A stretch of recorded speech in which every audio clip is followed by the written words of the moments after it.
Start.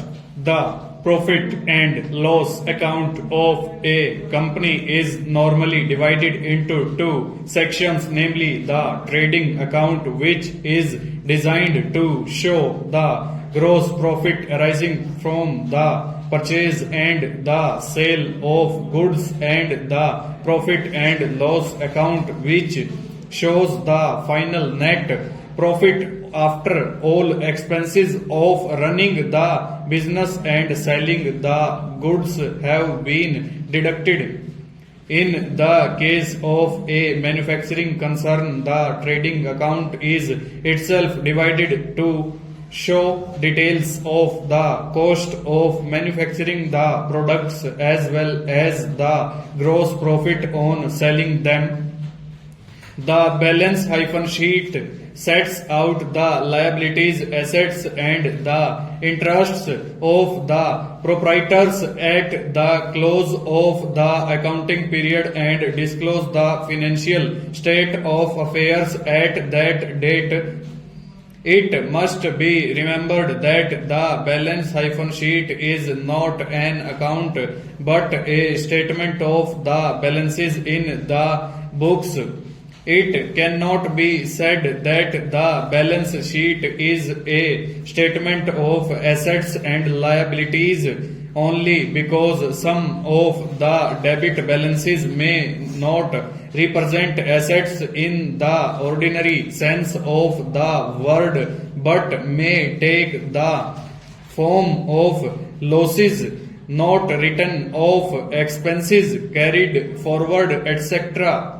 On the other hand, credit balances may be included which are not liabilities but represent part of the interest of the proprietors in the net assets of the business. For example, an accumulated balance of profit carried forward, etc.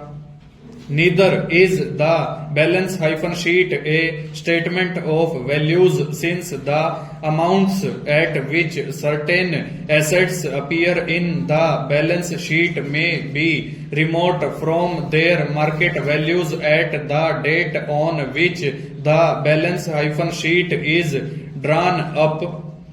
It is convenient to regard the balance sheet as a statement showing, on the other hand, the amount of the funds employed in the business and the funds from which those sources are derived. Examples of such funds are capital brought in by the proprietors, profits which have not been drawn, loans, bank overdrafts, as well as liabilities to creditors. On the other hand, there is the expenditure of such funds to the extent that they have not been used up or written off out of profits. The value at which the fixed assets are shown is not their market value but the amounts of capital originally spent on acquiring them, less such part as has been used up and written off against profits. Current assets are included at cost unless their value has been fallen below cost, when in effect the fall in value has been written off against profits and the assets appear at their market value. In commercial balance sheet, it is usual to show the assets in the order of reliability, starting with the fixed assets and ending with cash.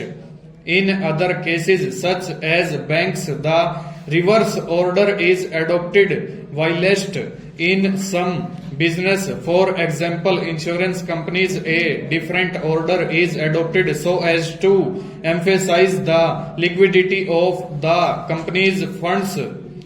It is desirable to group the assets and liabilities under suitable headings, separate totals being given for each group. Many of these requirements in a more detailed form are necessary by law in the case of limited companies.